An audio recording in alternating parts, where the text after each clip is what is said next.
The alarm pierced through the sterile air of Research Station Omega-7 at exactly 2:01 Standard Galactic Time.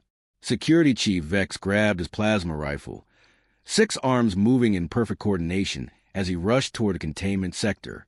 His mandibles clicked nervously as he read the alert on his wrist display. Containment breach level 9, subject designation Terra Prime Alpha. "Oh, fantastic," Vex muttered, his translator broadcasting his sarcasm to the emergency response team. "The human is loose. Again." Dr. Kala, the station's xenobiologist, intercepted him in the corridor. Her crystalline features flickered with anxiety. "Vex, wait. She hasn't actually breached containment. The sensors are showing something else entirely." "What do you mean?" Vex's compound eyes focus on her display pad. "Look at the biometric readings. Heart rate, brain activity, muscle tension. Everything just stopped increasing. At 2:01, she was showing maximum stress indicators. Classic fight or flight response. Then at 2:04, Kala's voice trailed off. At 2:04 what? Everything went calm. Perfectly, unnaturally calm. Like she just decided something." Vex felt his exoskeleton shiver. In his 30 years of security work across 12 species, he'd learned to fear that kind of sudden calm, especially from predators. And humans. Well, humans were apex predators from a death world that made veteran soldiers wake up screaming. They reached the observation deck, overlooking Containment Cell 7. Inside the reinforced transparent aluminum chamber, Maya Chen sat cross-legged on her cot, hands folded in her lap.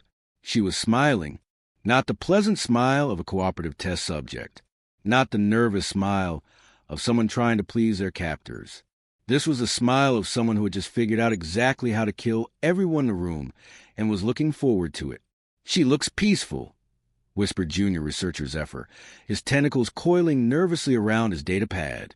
"That's what terrifies me," Vex replied, his voice dropping to a whisper. "Kala, pull up her psychological profile again." The holographic display materialized between them. Maya Chen, age 26, former Earth Defense Force Special Operations. Captured during the failed human colony uprising on Kepler 442b. Intelligence rating, exceptional. Psychological evaluation, dangerously unstable when cornered. Recommendation, extreme caution advised. Look at her stress hormones. Kala pointed to biochemical readouts. Cortisol, adrenaline, norepinephrine, all completely normalized. It's like she's not even concerned about being trapped in a cage anymore. Maybe she's accepted her situation? Zephyr suggested hopefully. Vex and Kala exchanged glances. Vex's laugh was bitter. "Kid, you clearly haven't studied human behavior. Humans don't accept. They adapt. They overcome. They find a way to win, even when winning should be impossible." On the monitors, Maya's smile widened just a fraction. She tilted her head, looking directly at the observation camera. Her lips moved, forming words the audio sensors couldn't pick up through the soundproof barriers. "Can anyone read lips?" Vex asked. Dr. Kala adjusted her optical sensors. She said, "Tick-tock." The blood in Vex's circulatory system turned cold. "Run a full diagnostic on the containment systems. Now." Alarms began blaring throughout the station as Kala's claws flew across the control interface. All systems show green. Electromagnetic barriers at full strength. Atmospheric controls nominal. Physical lock secure. "Then why do I feel like we're all about to die?" Vex muttered. Maya stood up slowly, stretching like someone who had just woken from a pleasant nap. She walked to the center of her cell and began doing jumping jacks. Casual, rhythmic, like she was warming up for a morning jog. "What is she doing?" Zephyr asked. "Exercise," Kala replied, studying the biometric readings. "Her heart rate is increasing, but not from stress, from physical exertion. She's preparing her body for something." "For what?" "I don't know, but her muscle tension pattern suggests she's about to attempt something requiring explosive physical output." Maya stopped exercising and walked to the far wall of her cell. She placed both palms against the smooth metal surface and closed her eyes. For 30 seconds, she stood motionless, breathing deeply. Then she opened her eyes and laughed. It wasn't a mad laugh or a desperate laugh. It was a laugh of someone who had just remembered a particularly funny joke. The kind of laugh that made everyone else want to know the punchline. "I don't like this," Vex said. "I don't like this at all." Maya stepped back from the wall and began examining the joints where the metal panels connected. Her fingers traced along the seams with surgical precision. She's looking for structural weaknesses. Kala observed, "In a cell designed to hold creatures that can lift 3 tons? Vex scoffed. "Those walls are reinforced with molecular bonding fields. A Korthak battle beast couldn't scratch them." "Humans aren't Korthak battle beasts," Kala reminded him. "There's something much more dangerous. They think." Maya's examination of the walls continued for another 10 minutes. She tested every surface, every joint, every potential weak point. When she finished, she returned to the center of the cell and sat down again. She looked up at the observation camera and winked. "That's it," Vex declared. "I'm calling for reinforcements. Full tactical response team, heavy weapons, the works." "Wait," Kala said, studying her instruments. "Look at the power grid." The station's energy consumption patterns were displayed on the main screen. Everything appeared normal except for one anomaly. The power draw to containment cell 7 was fluctuating in a very specific pattern. "Those fluctuations," Kala whispered, "they're not random. They're rhythmic, like a heartbeat. Or like someone who knows exactly how the power grid works is testing the response time of the backup systems." Vex said grimly. Maya stood up again and walked to the food dispenser in the corner of her cell. She pressed the activation button and waited as a standard nutrition cube materialized. Instead of eating it, she began breaking it into smaller pieces, examining each fragment carefully. "What's she doing now?" Zephyr asked. "Learning," Vex replied. "She's studying the molecular composition of the food, the dispenser mechanism, the energy patterns required for materialization. She's gathering data." "Data for what?" "For whatever she's planning." Maya finished her examination of a nutrition cube and consumed it methodically. Then she returned to her cot and lay down, hands behind her head, staring at the ceiling. Her smile never wavered. "Her brain activity is off the charts," Kala reported.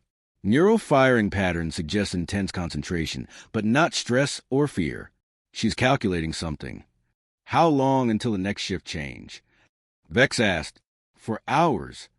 "And when was her last meal before this one?" Kala checked the logs. 18 hours ago. She refused the previous 3 feeding cycles.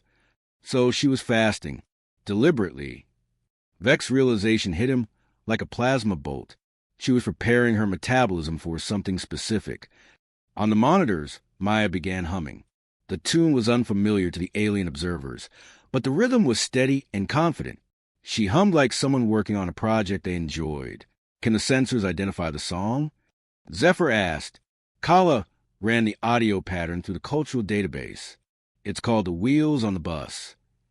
A children's song from Earth, about a vehicle that goes round and round. Round and round," Vex repeated, "like a cycle, like something that repeats." "Or like something that's about come full circle," Kala added ominously. Maya's humming stopped abruptly. She sat up and looked directly at the observation camera again. This time, her expression was different. The smile was gone, replaced by something much more unsettling. She looked disappointed. "Did you really think," she said, her voice somehow carrying clearly through the soundproof barriers, "that a cage built by people who don't understand humans could hold someone who does?" The observation deck fell silent. The soundproof barriers were still intact. The communication systems were offline. Maya shouldn't have been able to speak to them at all. "How is she?" Zephyr began. "Acoustic resonance," Kala whispered.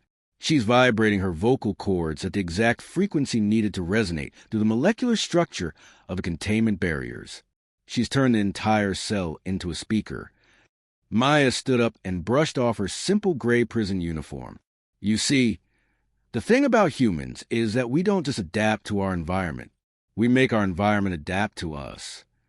She walked to the wall she had examined earlier and placed her palm against a specific point. "You thought this cell was designed to hold me, but Really, you built me the perfect tool.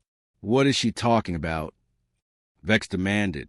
Maya pressed against a wall and twisted her hand in a very specific motion.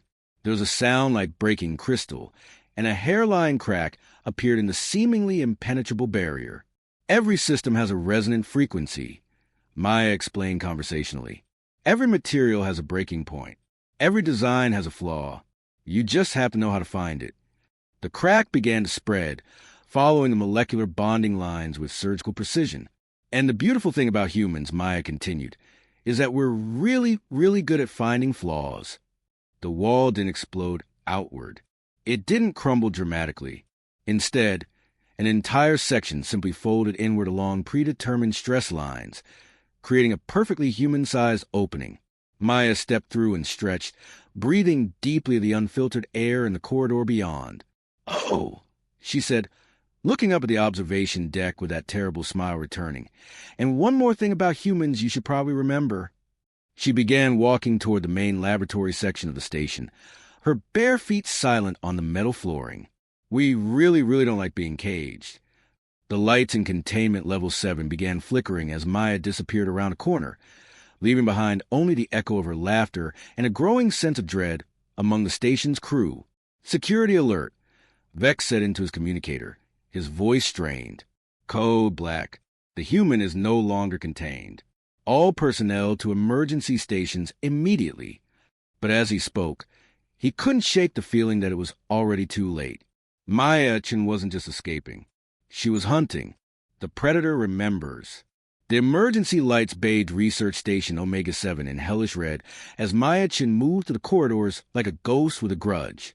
Her bare feet made no sound on the metal flooring, but her presence could be felt by every crew member huddled in their secured positions. Security Chief Vex coordinated the response from the command center, 6 arms working frantically across multiple control interfaces. "Talk to me, people. Where is she?"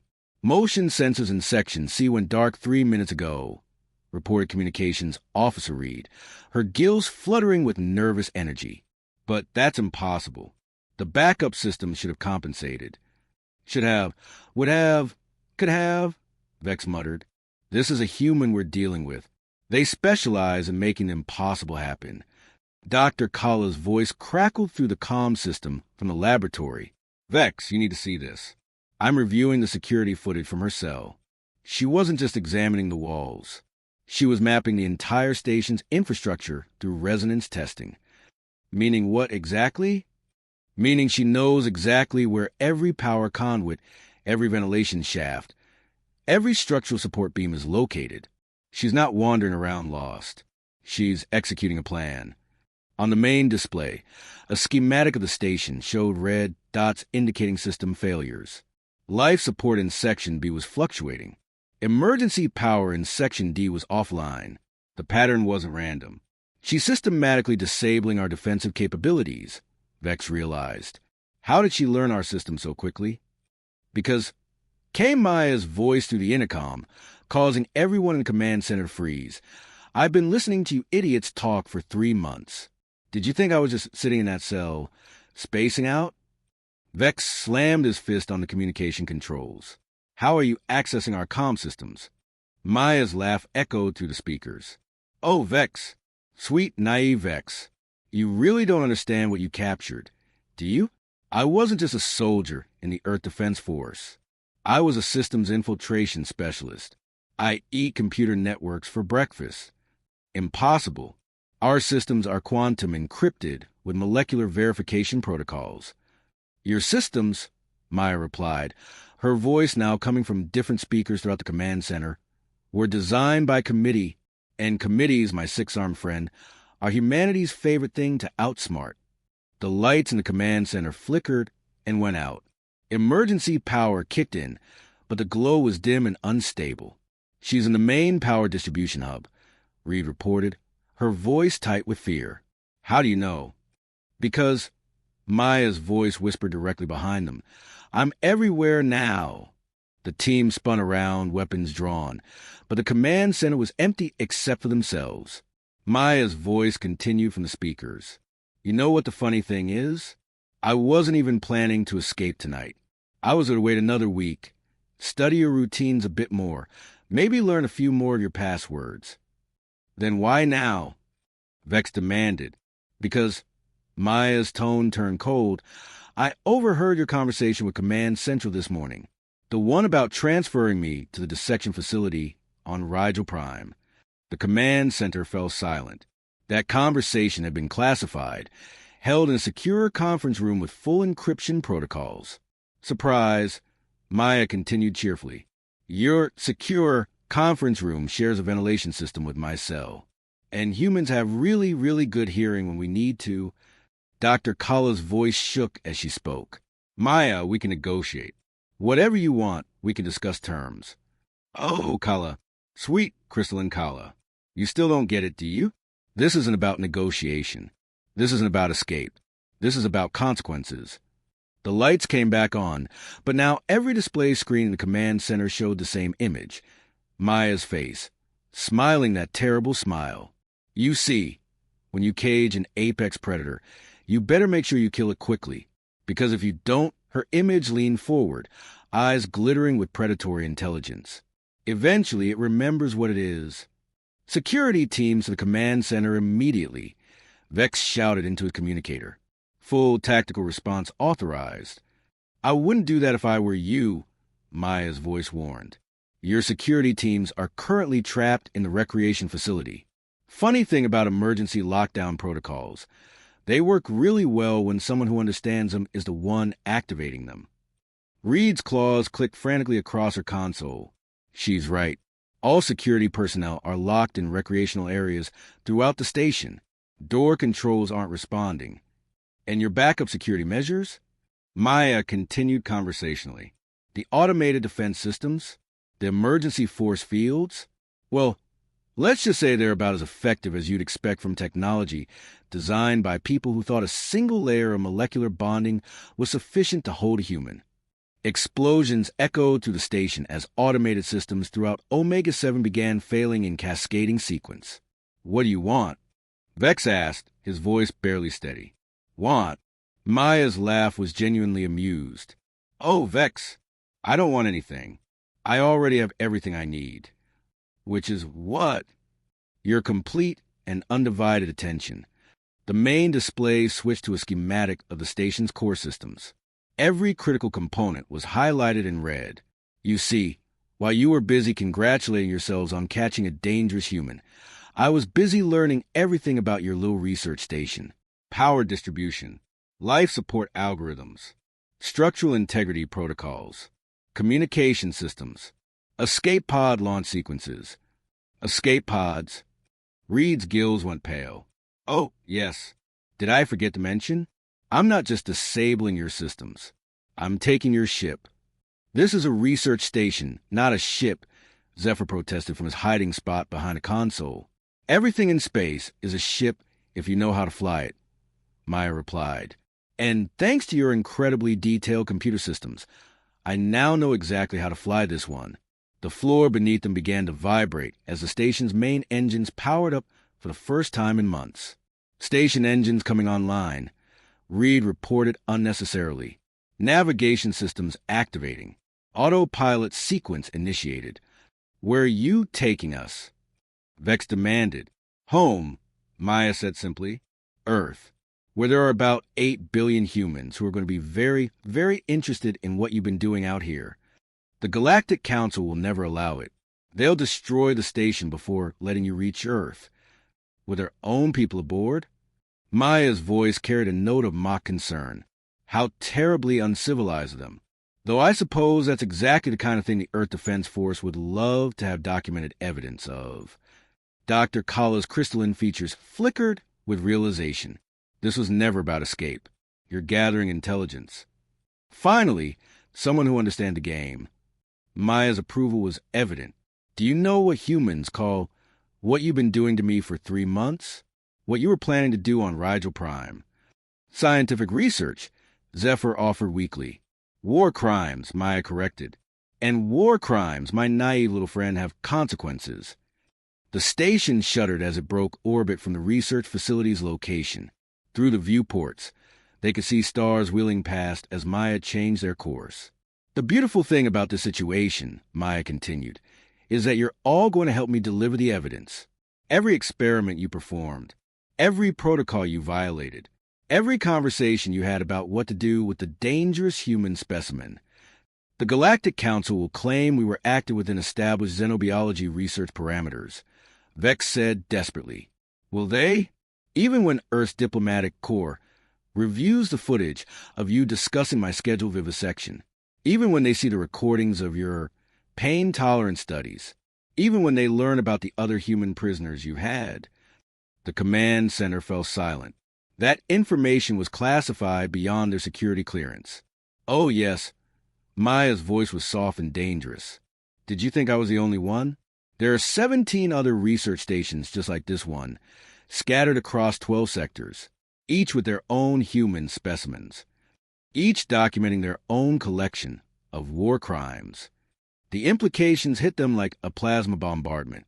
If Maya reached Earth with that information, the Galactic Council isn't prepared for war with humanity, Kala whispered. No, Maya agreed. They're not, but they're about to get one anyway. The station's communication systems activated, broadcasting on frequencies that would reach every human settlement within 50 light years.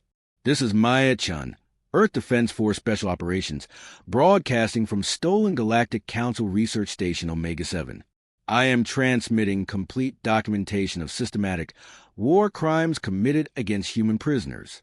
All human forces, this is a Code 7 alert. We are not alone and we are not safe. You're starting a war, Vex accused. I'm finishing one, Maya corrected. You started at the moment you decided humans were just another species to be studied and dissected. Now you get to learn why that was a mistake. Through the viewports, they could see the blue-white glow of hyperspace as the station jumped toward Earth. Maya had programmed a course that would take them through the heart of human space, broadcasting her message to every colony and military installation along the way. Here's the thing about humans that you never bother to learn.